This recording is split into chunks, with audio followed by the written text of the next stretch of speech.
ಶ್ರೀ ಗುರುಭ್ಯೋ ನಮಃ. ಎಲ್ಲರಿಗೂ ಸಾಯಿರಾಮನ ಕೃಪೆ ಸದಾ ಸಿಗಲಿ ಎಂದು ಬೇಡುತ್ತಾ 4ನೇ ಅಧ್ಯಾಯವನ್ನು ಪ್ರಾರಂಭಿಸುತ್ತಿದ್ದೇನೆ. ಯೋಗಿಗಳ ಜೀವನೋದ್ದೇಶ, ಪವಿತ್ರ ತೀರ್ಥ ಶಿರ್ಡಿ ಬಾಬಾರವರ ವ್ಯಕ್ತಿತ್ವ, ಗೌಳಿ ಬಾಬುರವರ ವಚನ, ವಿಠಲ ದರ್ಶನ, ಕ್ಷೀರಸಾಗರದವರ ಕತೆ, ಪ್ರಯಾಗದಲ್ಲಿ ದಾಸಗಣುರವರ ಸ್ನಾನ, ಬಾಬಾರವರ ಪವಿತ್ರ ಭಾವನೆ, ಅವರು ಶಿರ್ಡಿಯಲ್ಲಿ ಕಾಣಿಸಿಕೊಂಡ ಬಗೆ, 3 ವಾಡಗಳು ಅಂದರೆ ಧರ್ಮಶಾಲೆಗಳು. ಇಂದಿನ ಅಧ್ಯಾಯದಲ್ಲಿ ಯಾವಾಗ ಶ್ರೀ ಸಾಯಿ ಸಚ್ಚರಿತೆಯನ್ನು ಬರೆಯಲು ಒದಗಿದ ಸಂದರ್ಭವನ್ನು ವಿವರಿಸಿದ್ದೇನೆ. ಈಗ ಈ ಅಧ್ಯಾಯದಲ್ಲಿ ಬಾಬಾರವರು ಮೊದಲು ಶಿರ್ಡಿಯಲ್ಲಿ ಕಾಣಿಸಿಕೊಂಡ ಬಗೆ ವಿವರಿಸುತ್ತೇನೆ. ಈ ಯೋಗಿಗಳ ಜೀವಿತೋದ್ದೇಶವೇನು ಎಂಬುದನ್ನು ಅರಿಯೋಣ. ಧರ್ಮವು ಅಳಿದು ಯಾವಾಗ ಅಧರ್ಮವು ತಲೆ ಎತ್ತಿ ಮೆರೆಯುತ್ತಿರುವುದೋ ಆಗ ನಾನು ಅವತರಿಸುತ್ತೇನೆ. ದುಷ್ಟರನ್ನು ಶಿಕ್ಷಿಸಿ ಶಿಷ್ಟರನ್ನು ರಕ್ಷಿಸಲೋಸುಗವು ಧರ್ಮವನ್ನು ಸ್ಥಾಪಿಸಲು ನಾನು ಯುಗಗಳಲ್ಲಿಯೂ ಅವತರಿಸುತ್ತೇನೆ ಎಂದು ಭಗವಾನ್ ಶ್ರೀಕೃಷ್ಣನು ಹೇಳಿರುತ್ತಾನೆ. ಇದು ಭಗವದ್ಗೀತೆಯ 4:7-8 ಅಧ್ಯಾಯದಲ್ಲಿ ನಾವು ನೋಡಬಹುದು. ಪರಮಾತ್ಮನ ಉದ್ದೇಶವಿದು. ಅಂತೆಯೇ ಅವನ ಪ್ರತಿನಿಧಿಗಳಾದ ಸಾಧು ಸನ್ಯಾಸಿಗಳ ಜೀವಿತೋದ್ದೇಶವೂ ಸಹ ಇದೇ ಆಗಿರುತ್ತದೆ. ಅವರು ತಮ್ಮದೇ ಆದ ಒಂದು ರೀತಿಯಿಂದ ಈ ಗುರಿಯನ್ನು ಸಾಧಿಸುತ್ತಾರೆ. ಬ್ರಾಹ್ಮಣ, ಕ್ಷತ್ರಿಯ ಮತ್ತು ವೈಶ್ಯರುಗಳು ಯಾವಾಗ ತಮ್ಮ ಕರ್ತವ್ಯವನ್ನು ಮರೆಯುತ್ತಾರೆಯೋ, ಯಾವಾಗ ಧಾರ್ಮಿಕ ನೀತಿಗಳ ಕಡೆ ಜನರು ಗಮನ ಕೊಡದೆ ತಾವೇ ಅತಿ ವಿದ್ಯಾವಂತರೆಂದು ಮೂಢ ಭಾವನೆಯಿಂದಿರುತ್ತಾರೆಯೋ, ಯಾವಾಗ ಜನರು ಅನೀತಿಯುತವಾದ ಆಹಾರ ಸೇವನೆ ಮತ್ತು ಮತಾನುಷ್ಠಾನವಾದ ಸಂಧ್ಯಾವಂದನೆ ಮುಂತಾದವುಗಳನ್ನು ನಿರ್ಲಕ್ಷಿಸುವರೋ, ಯಾವಾಗ ಮತೀಯ ಕಲಹಗಳು ಪ್ರಾರಂಭವಾಗುವವೋ, ಯಾವಾಗ ಯೋಗಿಗಳು ತಪಸ್ಸನ್ನು ಆಚರಿಸುವುದನ್ನು ಮರೆಯುವರೋ, ಯಾವಾಗ ಜನಕೋಟಿಯ ಹೊನ್ನು ಹೆಣ್ಣು ಮತ್ತು ಸಂತತಿಯೇ ಮುಖ್ಯವೆಂದು ಮೆರೆಯುವುದೋ, ಆಗ ವಚನ ಮತ್ತು ಕಾರ್ಯರೀತಿಯಿಂದ ಧರ್ಮವನ್ನು ಪುನರುದ್ಧಾನ ಮಾಡಲು ಮಹಾಯೋಗಿಗಳು ಕಾಣಿಸಿಕೊಳ್ಳುತ್ತಾರೆ. ಈ ರೀತಿ ನಿವೃತ್ತಿ ಜ್ಞಾನದೇವ, ಮುಕ್ತಾಬಾಯಿ, ನಾಮದೇವ, ಗೋರ, ಗೋಣಾಯಿ, ಏಕನಾಥ, ತುಕಾರಾಮ, ನರಹರಿ, ನರಸೀಬಾಯಿ, ಸಾವತ ಮತ್ತು ಇನ್ನೂ ಮುಂತಾದ ಅನೇಕ ಯೋಗಿಗಳು ಆಗಾಗ್ಗೆ ಕಾಣಿಸಿಕೊಂಡು ಜನಗಳಿಗೆ ಸರಿಯಾದ ದಾರಿಯನ್ನು ತೋರಿಸಿದರು. ಕೊನೆಯದಾಗಿ ಬಾಬಾರವರು ಶಿರ್ಡಿಯಲ್ಲಿ ಕಾಣಿಸಿಕೊಂಡರು. ಶಿರ್ಡಿ ಒಂದು ಪವಿತ್ರ ಕ್ಷೇತ್ರ. ಹೇಗೆ ತಿಳಿಯೋಣ. ಅನೇಕ ಮಹಾಯೋಗಿಗಳಿಗೆ ಜನ್ಮವಿತ್ತ ಅಹಮದನಗರ ಜಿಲ್ಲೆಯಲ್ಲಿ ಗೋದಾವರಿ ನದಿ ತೀರವು ನಿಜಕ್ಕೂ ಅದೃಷ್ಟಶಾಲಿಯಾಗಿದೆ. ಶಿರ್ಡಿಯೂ ಸಹ ಇದೇ ಅಹಮದನಗರ ಜಿಲ್ಲೆಯಲ್ಲಿ ಕೋಪರಂಗಾವ ತಾಲೂಕಿನಲ್ಲಿದೆ. ಕೋಪರಂಗಾವದಿಂದ ಗೋದಾವರಿ ನದಿ ದಾಟಿದ ನಂತರ ಶಿರ್ಡಿ ಬರುತ್ತದೆ. ಕೋಪರಂಗಾವದಿಂದ 9 ಮೈಲಿ ದೂರದಲ್ಲಿ ನೀಮಂಗಾವ ಇದೆ. ಅಲ್ಲಿಂದ ಶಿರ್ಡಿಯು ಕಾಣಿಸುತ್ತದೆ. ಕೃಷ್ಣಾ ನದಿಯ ದಡದಲ್ಲಿರುವ ಪವಿತ್ರ ಯಾತ್ರಾ ಸ್ಥಳಗಳಾದ ಗಾಣಾಪುರ, ನರಸಿಂಹವಾಡಿ, ಔದುಂಬರಗಳ ಹಾಗೆ ಶಿರ್ಡಿಯೂ ಸಹ ಪವಿತ್ರ ಕ್ಷೇತ್ರ. ಮಂಗಳ ವೇಳೆಯಲ್ಲಿ ಶ್ರೀ ದಾಮಾಜಿ, ಸಜ್ಜನರಗಡದಲ್ಲಿ ಶ್ರೀ ಸಮರ್ಥ ರಾಮದಾಸ ಮತ್ತು ಬಾಚಿವಾಡಿಯಲ್ಲಿ ಶ್ರೀ ನರಸಿಂಹ ಸರಸ್ವತಿಗಳು ಪ್ರಸಿದ್ಧರಿದ್ದಂತೆ ಶಿರ್ಡಿಯಲ್ಲಿ ಶ್ರೀ ಸಾಯಿಬಾಬಾರವರು ಪ್ರಸಿದ್ಧರಾಗಿದ್ದರು. ಶ್ರೀ ಸಾಯಿಬಾಬಾರವರ ವ್ಯಕ್ತಿತ್ವ ಹೇಗೆ ತಿಳಿಯೋಣ. ಶ್ರೀ ಸಾಯಿಬಾಬಾರವರ ಸಂಪರ್ಕದಿಂದ ಶಿರ್ಡಿ ಪ್ರಸಿದ್ಧಿಯನ್ನು ಪಡೆಯಿತು. ಈಗ ಶ್ರೀ ಸಾಯಿಬಾಬಾರವರು ಎಂತಹ ಮಹಾನುಭವ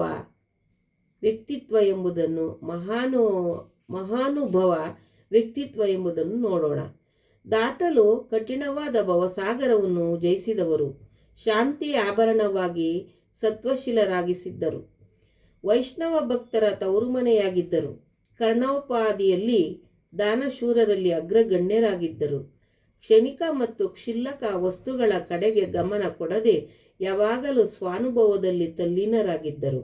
ಅವರಿಗೆ ಪ್ರಾಪಂಚಿಕ ಅಭಿಲಾಷೆ ಇರಲಿಲ್ಲ. ಅವರ ಅಂತರಂಗವು ಶುದ್ಧ ಕನ್ನಡಿಯಂತಿತ್ತು. ಅವರ ವಚನಗಳು ಯಾವಾಗಲೂ ಸುದೆಯು ಧಾರಾಕಾರವಾಗಿ ಹರಿಯುತ್ತಿತ್ತು. ಬಡವರಾಗಲಿ ಬಲ್ಲಿದವರಾಗಲಿ ಅವರಲ್ಲಿ ಎಲ್ಲರೂ ಒಂದೇ. ಮಾನಾಪಮಾನಗಳ ಕಡೆಗೆ ಗಮನವಿಡುತ್ತಿರಲಿಲ್ಲ. ಸರ್ವರಿಗೂ ಶ್ರೇಷ್ಠರಾಗಿದ್ದರೂ ಸರ್ವರೊಡನೆಯೂ ಕಲೆತು ಅವರೊಂದಿಗೆ ಕೂಡಿ ಹಾಡುಗಳನ್ನು ಹಾಡುತ್ತಾ ಸಂತೋಷದೊಂದಿರುತ್ತಿದ್ದರು. ಅಲ್ಲಾಹನ ಹೆಸರನ್ನು ಯಾವಾಗಲೂ ಉಚ್ಚರಿಸುತ್ತಿದ್ದರು. ಆದರೂ ಸಮಾಧಿಯಿಂದ ಒಂದು ಅಗಲವೂ ಕದಲುತ್ತಿರಲಿಲ್ಲ. ಪ್ರಪಂಚವೆಲ್ಲವೂ ನಿದ್ರೆಯಲ್ಲಿದ್ದಾಗ ಎಚ್ಚರವಾಗಿಯೂ ಮತ್ತು ಎಚ್ಚರವಾಗಿದ್ದಾಗ ಅವರು ನಿದ್ರೆ ಮಾಡುತ್ತಲೂ ಇದ್ದರು. ಅವರ ನಿಜವಾದ ವಾಸಸ್ಥಾನ, ನಡೆ, ನುಡಿ ಇವು ಇಂಥವೇ ಎಂದು ನಿರ್ಧರಿಸಲಾಗುತ್ತಿರಲಿಲ್ಲ. ಶಿರ್ಡಿಯಲ್ಲೇ ಇದ್ದರೂ ಕೂಡ ಅವರಿಗೆ ಪ್ರಪಂಚದ ಆಗುಹೋಗುಗಳ ಅರಿವಿತ್ತು. ಅವರ ಅಂತರಂಗವು ಆಳವಾದ ಮಹಾಸಾಗರದಾಪದಿಯಲ್ಲಿ ಪ್ರಶಾಂತತೆಯಿಂದ ಇದ್ದಿತು. ಆದರೂ ಅವರು ಶಾಂತಿಯ ಸ್ಥಿತಿಯಿಂದ ಒಂದಗಲವೂ ಕದಲುತ್ತಿರಲಿಲ್ಲ. ಅವರು ಒಂದೊಂದು ಸಾರಿ ಮಸೀದಿಯ ಗೋಡೆಗೆ ಒದಗಿಕೊಂಡು ನಿಲ್ಲುತ್ತಿದ್ದರು. ಕೆಲವು ವೇಳೆ ಬೆಳಗ್ಗೆ, ಮಧ್ಯಾಹ್ನ ಮತ್ತು ಸಾಯಂಕಾಲ ಲೇಂಡಿಗಾಗಲಿ ಚಾವಡಿಗಾಗಲಿ ಹೋಗುತ್ತಿದ್ದರು. ಆದರೆ ಎಲ್ಲ ವೇಳೆಯಲ್ಲಿಯೂ ಸ್ವಾನುಭವದಲ್ಲಿ ತಲ್ಲೀನರಾಗುತ್ತಿದ್ದರು. ಸಿದ್ಧರಾದರೂ ಸಾಧಕರಂತೆ ವರ್ತಿಸಿದರು. ವಿನಯಶೀಲರು, ಸೌಮ್ಯರೂಪಿಗಳು ಮತ್ತು ನಿರಹಂಕಾರಿಯೂ ಆಗಿ ಸರ್ವರನ್ನೂ ಸಂತಸಗೊಳಿಸುತ್ತಿದ್ದರು. ಇಂತಹ ಪವಿತ್ರವಾದ ಶ್ರೀ ಸಾಯಿಬಾಬಾವರ ಪಾದಗೋಳಿಯಿಂದ ಪವಿತ್ರವಾದ ದೇಶದಲ್ಲಿ ಶಿರಡಿಯು ಪ್ರಸಿದ್ಧಿಯನ್ನು ಪಡೆಯಿತು. ಆಳಂದಿಯನ್ನು ಜ್ಞಾನೇಶ್ವರರು, ಪೈಠಣವನ್ನು ಶ್ರೀ ಏಕನಾಥರು ಉದ್ಧರಿಸಿದ ರೀತಿಯಲ್ಲಿ ಶ್ರೀ ಸಾಯಿನಾಥರು ಶಿರಡಿಯನ್ನು ಉದ್ಧರಿಸಿದರು. ಶಿರಡಿಯು ನಮ್ಮಂತಹ ಭಕ್ತರ ಪಾಲಿಗೆ ಮತ್ತೊಂದು ಪಂಢರಾಪುರ, ದ್ವಾರಕಾ, ಕಾಶಿ, ರಾಮೇಶ್ವರ, ಬದ್ರಿ, ಕೇದಾರ, ನಾಶಿಕ, ತ್ರಯಂಬಕೇಶ್ವರ, ಉಜ್ಜಯಿನಿ, ಮಹಾಬಲೇಶ್ವರ ಮತ್ತು ಗೋಕರ್ಣ. ಶಿರಡಿಯಲ್ಲಿರುವ ಬಾಬಾರವರ ದರ್ಶನದಿಂದ ನಾವು ಸಂಸ್ಕಾರವನ್ನು ಮರೆತು ಸ್ವಾನುಭವ ಪಡೆಯಬಹುದು. ಶ್ರೀ ಸಾಯಿಬಾಬಾರವರ ದರ್ಶನವು ನಮಗೆ ಯೋಗ ಸಾಧನೆಯ ಹಾಗೆ. ಅವರೊಡನೆ ಮಾತನಾಡಿದುದರಿಂದ ನಮ್ಮ ಪಾಪವೆಲ್ಲವೂ ನಿರ್ಮೂಲವಾದವು. ಅವರ ಪಾದಗಳನ್ನು ತೊಳೆದರೆ ಪ್ರಯಾಗದ ತ್ರಿವೇಣಿಯ ಸಂಗಮದಲ್ಲಿ ಮಿಂದಂತೆಯೇ. ಅವರ ಪಾದ ಕಮಲಗಳನ್ನು ತಳೆದ ಪವಿತ್ರ ತೀರ್ಥ ಸೇವನೆಯಿಂದ ನಮ್ಮ ಆಶೆಗಳೆಲ್ಲವೂ ದೂರವಾಗುವವು. ಅವರ ಆಜ್ಞೆಯೇ ವೇದ. ಅವರ ಉದಿ ಪ್ರಸಾದದಿಂದ ಎಲ್ಲವೂ ಶುದ್ಧಿಯಾಗುತ್ತವೆ. ನಮಗೆ ನಿರಂತರ ಶಾಂತಿ ದೊರಕಿಸುವ ಅವರೇ ನಮ್ಮ ಪಾಲಿಗೆ ಶ್ರೀರಾಮ, ಶ್ರೀಕೃಷ್ಣ. ಅವರೇ ನಮ್ಮ ಪರಬ್ರಹ್ಮ. ಅವರೇ ದ್ವಂದ್ವಯಗಳಿಂದ ದೂರಾಗಿದ್ದರು. ಬಾಬಾ ಎಂದೂ ಹಿಗ್ಗುತ್ತಿರಲಿಲ್ಲ, ಕುಗ್ಗುತ್ತಿರಲಿಲ್ಲ. ಯಾವಾಗಲೂ ಸ್ವತಃ ತಮ್ಮಲ್ಲಿಯೇ ತಲ್ಲೀನರಾಗಿ ಜ್ಞಾನ ಮತ್ತು ಮೋಕ್ಷವನ್ನು ನೀಡುತ್ತಿದ್ದರು. ಶಿರ್ಡಿ ಕೇಂದ್ರ ಸ್ಥಾನವಾದರೂ ಸಹ ಅವರ ಕೆಲಸಗಳು ಎಲ್ಲೆಡೆಯೂ ಹರಡಿದ್ದವು. ಸಾಯಿಬಾಬಾ ಅವರ ಹೆಸರು ದೂರ ದೇಶಗಳಲ್ಲಿ ವ್ಯಾಪಿಸಿ ಪ್ರಪಂಚದ ನಾನಾ ಕಡೆಗಳಿಂದ ಭಕ್ತರು ಬಂದು ದರ್ಶನ ಮಾಡಿಕೊಂಡು ಹಿಂದಿರುಗುತ್ತಿದ್ದರು. ಅವರ ಭಕ್ತರ ಮನವು ನಿಷ್ಕಲ್ಮಶವಾಗಿ ಅಥವಾ ಕಲ್ಮಶವಾಗಿ ಇದ್ದಲ್ಲಿ ಅವರ ದರ್ಶನ ಮಾತ್ರದಿಂದ ಎಲ್ಲವೂ ಸರಿ ಹೋಗುತ್ತಿತ್ತು. ಪಂಢರಾಪುರದ ವಿಠಲ ರುಕ್ಮಾಯಿ ದರ್ಶನದಿಂದ ಉಂಟಾಗುತ್ತಿದ್ದ ಆನಂದದಷ್ಟೇ ಆನಂದ ಇವರ ದರ್ಶನದಿಂದ ದೊರಕುತ್ತಿತ್ತು. ಇದು ಉತ್ಪ್ರೇಕ್ಷೆಯಲ್ಲ, ಅವರ ಭಕ್ತರೊಬ್ಬರ ಅನುಭವ. ಗೌಳಿ ಬುವಾರವರ ನುಡಿ ಹೇಗಿತ್ತು ತಿಳಿಯೋಣ. 95 ವರ್ಷಗಳ ಹಿಂದೆ ಪಂಢರಾಪುರಿಯ ವಾರಕರಿ ಗೌಳಿಬುವಾ ಬಾಬಾ ಅವರ ಭಕ್ತರಾಗಿದ್ದರು. ಅವರು ಪಂಢರಾಪುರದಲ್ಲಿ 3 ತಿಂಗಳು, ಗಂಗಾ ನದಿ ದಡದಲ್ಲಿ 4 ತಿಂಗಳು ಇರುತ್ತಿದ್ದರು. ಅವರಿಗೆ ಒಬ್ಬ ಶಿಷ್ಯನು, ಸಾಮಾನು ಸರಂಜಾಮುಗಳನ್ನು ಸಾಗಿಸಲು ಗರ್ದಬವೂ ಇತ್ತು.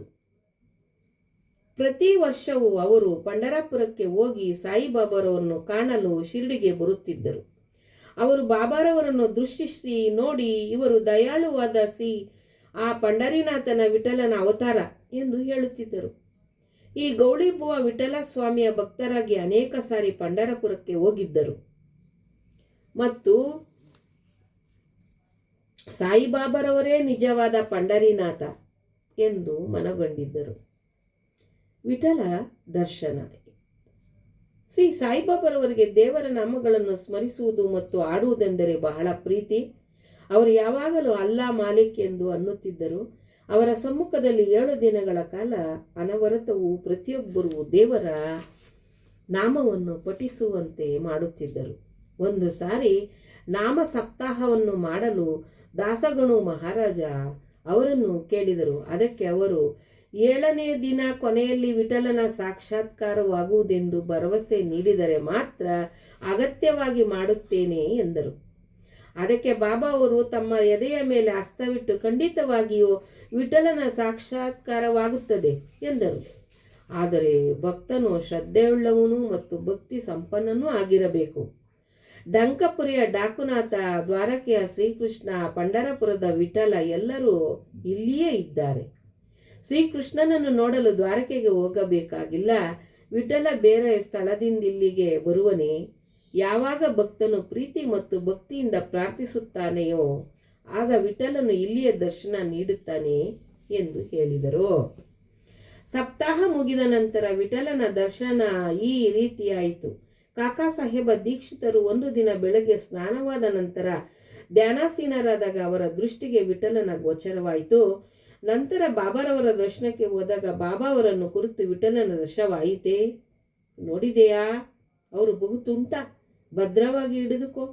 ಸ್ವಲ್ಪ ಉದಾಸೀನನಾದರೆ ಅವನು ತಪ್ಪಿಸಿಕೊಳ್ಳುವನು ಎಂದರು. ಇದು ಬೆಳಗ್ಗೆ ನಡೆಯಿತು. ಮಧ್ಯಾಹ್ನ ಇನ್ನೊಂದು ರೀತಿಯಲ್ಲಿ ವಿಠಲನ ದರ್ಶನವಾಯಿತು. ಒಬ್ಬ ವ್ಯಾಪಾರಿಯು ಶಿರ್ಡಿಗೆ 20-30 ವಿಠಲನ ಫೋಟೋಗಳನ್ನು ಮಾರಲೋಸುಗ ಬಂದನು.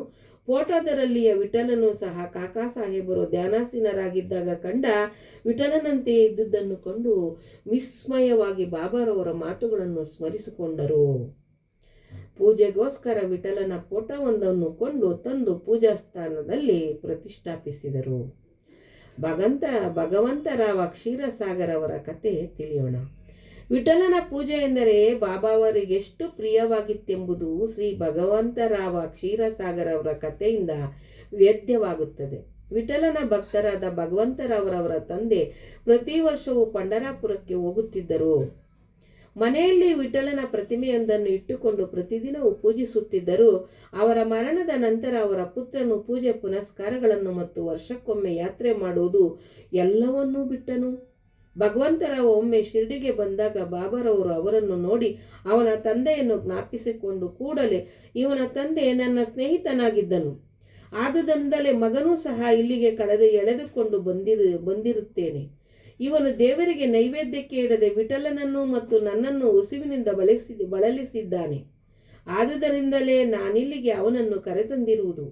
ಅವನಿಗೆ ಇನ್ನು ಮುಂದೆ ಪೂಜೆ ಮಾಡುವಂತೆ ಹೇಳುತ್ತೇನೆ ಎಂದರು.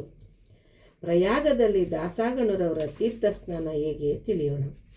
ಗಂಗೆ ಮನೆಗಳು ಮಿಲನವಾಗುವ ಪವಿತ್ರ ತೀರ್ಥಕ್ಷೇತ್ರವಾದ ಪ್ರಯಾಗದಲ್ಲಿ ಮೀಯುವುದು ಶ್ರೇಯಸ್ಕರವಾದುದೆಂಬುದನ್ನು ಹಿಂದೂಗಳ ಅಚಲ ನಂಬಿಕೆ. ಅದಕ್ಕೋಸ್ಕರ ಸಾವಿರಾರು ಯಾತ್ರಿಗಳು ಆಗಾಗ್ಗೆ ಅಲ್ಲಿಗೆ ಹೋಗಿ ಮಿಂದು ಬರುತ್ತಾರೆ.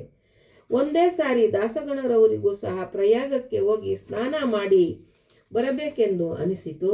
ಆದ್ದರಿಂದ ಅವರು ಬಾಬಾರವರ ಅಪ್ಪಣೆ ಬೇಡಿದರು. ಅದಕ್ಕೆ ಬಾಬಾರವರು ಅಷ್ಟು ದೂರ ಹೋಗಬೇಕಾದ ಅವಶ್ಯಕತೆ ಏನೂ ಇರುವುದಿಲ್ಲ, ನಮ್ಮ ಪ್ರಯಾಗ ಇಲ್ಲಿಯೇ ಇದೆ, ನನ್ನನ್ನು ನಂಬು ಎಂದರು. ಇದನ್ನು ಕೇಳಿ ದಾಸಗಣರವರು ಬಾಬಾರವರಿಗೆ ಸಾಷ್ಟಾಂಗ ನಮಸ್ಕಾರ ಮಾಡಿದರು. ಆಗ ಅವರಿಗೆ ಕಂಡುದಿದ್ದೇನು? ಬಾಬಾರವರ ಪಾದಗಳಿಂದ ಗಂಗೆಯು ಹರಿಯುತ್ತಿದ್ದಳು. ಬಾಬಾರವರ ಅದ್ಭುತ ಪವಾಡವನ್ನು ನೋಡಿ ಅವರು ಬಹಳ ಆನಂದಭರಿತವಾಗಿ ಸಂತೋಷ ಅಶ್ರುವನ್ನು ಸುರಿಸಿದರು. ಆನಂದಭರಿತರಾಗಿ ಬಾಬಾರವನ್ನು ಕುರಿತು ಹಾಡತೊಡಗಿದರು. ಸಾಯಿರಾಮ್ ಸಾಯಿರಾಮ್ ಶ್ರೀ ಶಿರಡಿ ಸಾಯಿರಾಮ್. ಎಲ್ಲರಿಗೂ ನಿಮ್ಮಲ್ಲಿಗೂ ಎಲ್ಲರಿಗೂ ಸಹ ಒಳ್ಳೆಯ ಜ್ಞಾನವನ್ನು ಉಂಟು ಮಾಡಲಿ ಎಂದು ಹೇಳುತ್ತಾ ಮುಂದುವರಿಯುತ್ತದೆ ಈ ಒಂದು ಅಧ್ಯಾಯಕ್ಕೆ. ಧನ್ಯೋಸ್ಮಿ. ಸಾಯಿ ಪ್ರಣಾಮ್. ಸಾಯಿರಾಮ್.